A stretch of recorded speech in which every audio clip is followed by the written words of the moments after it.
There are 5 common mistakes that prevent the majority of Americans from becoming wealthy. The first reason why people don't become wealthy is because it never occurs to them that it is possible for them. They never take any of the steps necessary to make it a reality. The second reason that people don't become wealthy is that they never decide to. Even if it occurs to a person that he could become wealthy if he just did certain things in a certain way, if he doesn't decide to take the first step, he ends up staying as he is. The third reason that people don't become wealthy is procrastination. Even if it's occurred to a person that they can become wealthy and they have made a decision to change, procrastination will push all their plans into the indefinite future and nothing will ever happen. The fourth reason that people retire poor is what economists call the inability to delay gratification. If you cannot delay gratification and discipline yourself to refrain from spending everything you make, you cannot become wealthy. The fifth reason that people retire poor is perhaps as important. It's a lack of time perspective. The amount of time that you take into consideration when planning your day-to-day activities and when making important decisions in your life. People with long time perspective almost invariably move up economically in the course of their lifetimes. Money flows away from those who use it poorly or who spend it in non-productive ways. Here now are the absolutely unbreakable laws of money. Number 1 is the law of abundance. We live in an abundant universe in which there is sufficient money for all who really want it and who are willing to obey the laws governing its acquisition. Your attitude of either abundance or scarcity toward money will have a major impact on whether you become rich or not. Individuals become wealthy because they believe they have the ability to become wealthy. They consistently do the things that turn their beliefs into realities. Why aren't you rich already? This is an important question to ask yourself. Your answers will expose your self-limiting beliefs, your doubts, your fears, your favorite excuses, your rationalizations, and your justifications. Write down all the reasons you can think of. Whatever your reasons or excuses, you can now get rid of them. The world is full of hundreds and thousands of people who have had far more difficulties. They've gone on to be successful, and so can you. Number 2, Parkinson's Law. Parkinson's Law is one of the best known and the most important laws of money and wealth accumulation. This law says that no matter how much money people earn, they tend to spend the entire amount and a little bit more besides. No matter how much they make, there never seems to be enough. The first corollary of Parkinson's Law says, financial independence comes from violating Parkinson's Law. It is only when you develop sufficient willpower to resist the powerful urge to spend everything you make that you begin to accumulate money and move ahead of the crowd. The second corollary of Parkinson's Law is this. If you allow your expenses to increase at a slower rate than your income increases, and you save or invest the difference, you will become financially independent in your working lifetime. From this point onward, resolve to save and invest 50% of any increase you receive in your income from any source. This still leaves you the other 50% to do with as you desire. Number 3, the law of 3. There are 3 legs to the stool of financial freedom: savings, insurance, and investment. To be fully protected against the unexpected, you require liquid savings equal to 2 to 6 months of normal expenses. The very act of saving this amount of money and putting it into a high-yielding savings account or a money market account will give you a tremendous sense of confidence and inner peace. The second corollary of the law of 3 says that you must insure adequately to provide against any emergency that you cannot pay for out of your bank account. Always carry sufficient insurance to protect yourself against an emergency that you cannot write a check to cover. And without adequate insurance, you are taking risks that you simply can't. Your ultimate financial goal should be to accumulate capital until your investments are paying you more than you can earn on your job. This seems like a very simple lifetime planning strategy, But it's remarkable how few people follow it and how many people end up at the age of 65 with very little put aside. Number 4, the law of the compound interest. When you let money accumulate at compound interest over a long enough period of time, it increases more than you can imagine. You can use the rule of 72 to determine how long it would take for your money to double at any rate of interest. For example, if you were receiving 8% interest on your investment and you divided the number 72 by 8, you would get the number 9.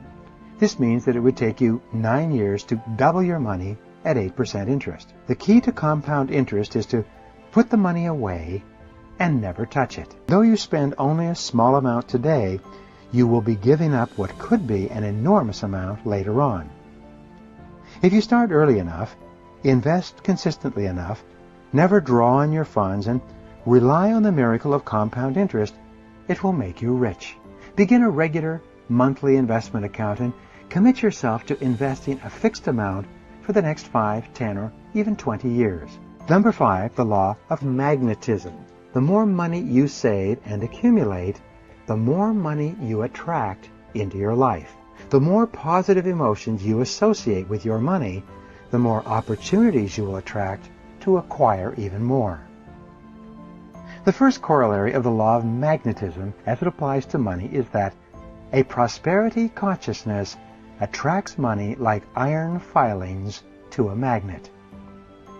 This is why it is so important for you to start accumulating money, no matter what your situation.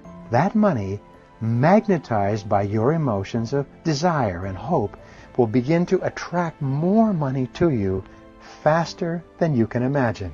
You'll be amazed at what starts to happen. The more time you take to think intelligently about your finances, the better decisions you will make, and the more money you'll have to think about. Law number 6 of accelerating acceleration. The more money you accumulate and the more success you achieve, the more and faster money and success seems to move towards you from a variety of different directions. Fully 80% of your success will come in the last 20% of the time that you invest or put in.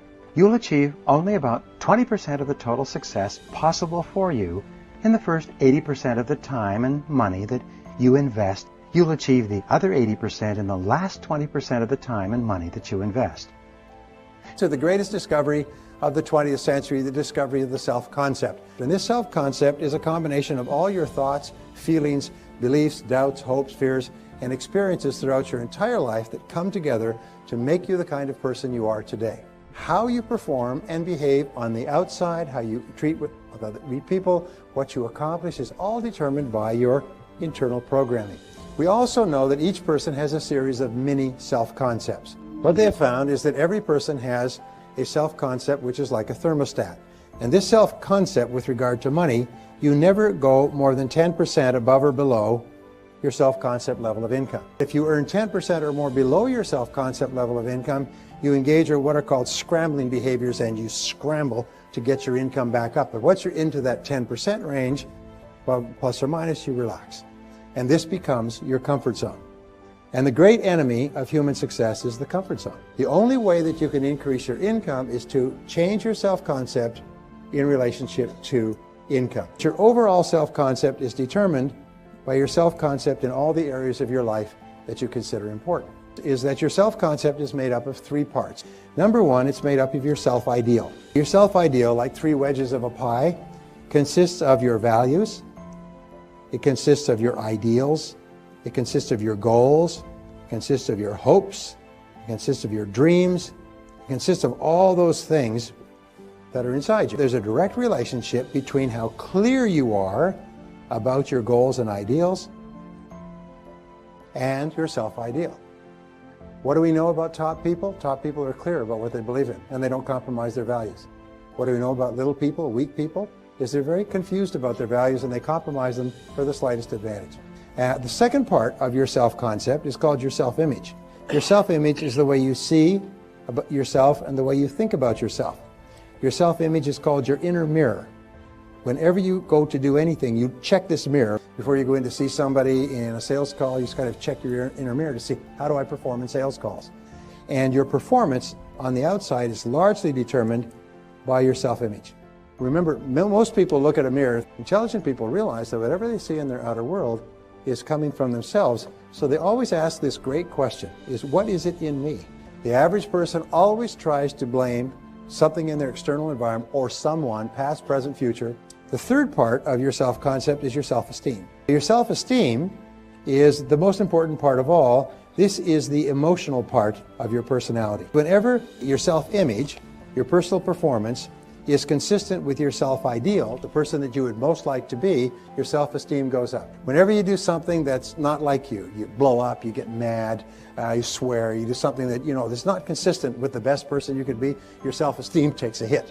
Whenever you say the words, I like myself, your overall self-concept goes up. Your self-image improves and your self-ideal clarifies. And as your self-image, as your self-concept goes up, your performance and your behavior in every part of your life goes up as well. So if you keep repeating, I like myself, what happens is eventually it becomes a habit of thinking. You wake up in the morning and say, I like myself. Throughout the day you say, I like myself. Somebody's rude or difficult to you, you say, doesn't bother me, I like myself. And you act like it. Initially, it'll be like getting fit, your muscles will be stiff, but after a while it starts to become automatic. And whenever you have any kind of negative event, you can immediately zap it by saying, oh, wait a minute, I like myself. Well, here's the most wonderful thing. The more you like yourself, the more you like other people. And the more you like other people, the more they like you right back. And what do you think is the foundation of self-confidence?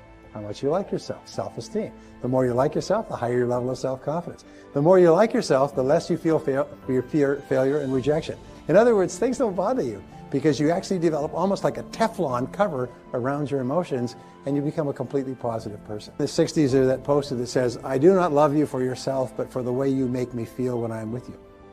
Do you know the most powerful thing you can do in your relationships with other people is to make them like themselves? Is to say things and do things with them, not manipulatively, but positively, that cause them to like themselves. If you go through the world, sort of like a hummingbird going from flower to flower, making people feel important, making people like themselves, you'll be one of the most popular people there is. But you can't give away something you don't have. You can't make other people feel good about themselves unless you feel good about yourself.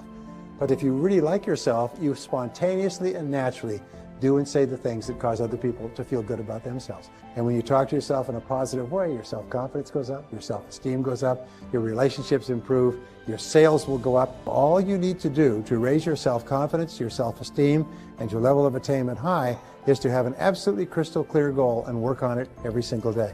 Psychologists recently have concluded as you feel yourself moving towards something that is important to you, your self-esteem and self-confidence go up. Whenever you think of something that makes you unhappy or negative, you swing your thoughts off them and you think about your goal and you work on your goal. Because your mind can only hold one thought at a time, and if you're totally determined to achieve a single goal and you think about it and work on it every day, eventually all the other things will fall away. There's a wonderful line, when you turn toward the sunshine, the shadows fall behind you. We, in our advanced coaching programs, we teach people to write down and create goals and plans. Once they've done it all, 90 days later they come back. I say, how many of you reviewed your goals and plans in the last 90 days? Most of them didn't do it. How many of you achieved your goals and plans? All of them. The most amazing darn thing, because by writing them out, they've programmed them into their subconscious mind, which then works 24 hours a day to bring it into their lives. Now here's the key. Do not refer to the previous day. What you do is you turn it over and you rewrite your goals again today. When you first write down 10 goals, they will be the first things that occur to you. The next day, when you write them down without reference, you will change the order. So you'll find yourself writing the goals differently and in different order and sequence. Then, one by one, they'll start to be achieved and replaced by a new goal. A year from now, you will have accomplished so much, it will be astonishing to you. All it takes is 5 minutes a day. And it's really a test of how much you really want those goals, is do you have the discipline to rewrite them every day? If you will do that, that front loads the entire success process.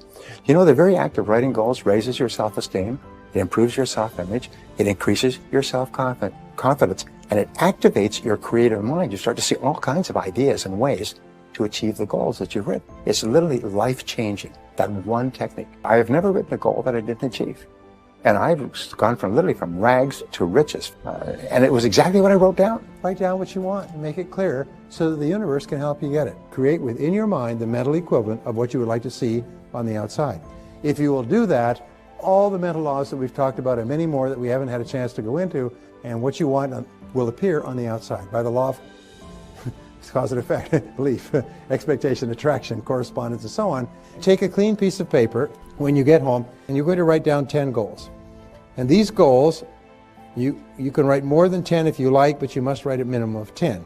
These goals are 1-year goals, approximately. You write them in the present tense as though a year has passed and you are reporting they've already been achieved. I have taken people through this exercise all over the world once, and I come back a year or 2 years later and they say the same words in every language. You won't believe what's happened to me. You won't believe it. I found those goals in something a year later, and you won't believe what's happened to me. I've accomplished all the goals. When you write down a goal, you activate 3 learning modalities. The visual, you can see it. The auditory, you sub-vocalize it, you say it to yourself. And the kinesthetic, you write it. All 3 together, and it goes straight into the subconscious mind. You just go on with the rest of your life, and 24 hours a day, this great superconscious mind is working to bring the goal into your life. When you get a chance, you sit down and you write this goal at the top of a page, and you set a deadline for the goal. When you get up in the morning, you think about the goal. When you go through the day, you think about the goal. Whenever something gets you off track, you stop with it, think about the goal. Because the goal is always inherently positive. When you think about the goal, you become happy. You move toward the goal, you feel powerful. You feel like a winner. You feel like you're in control of your life. And once you know you can do anything you put your mind to, your self-confidence will go through the roof.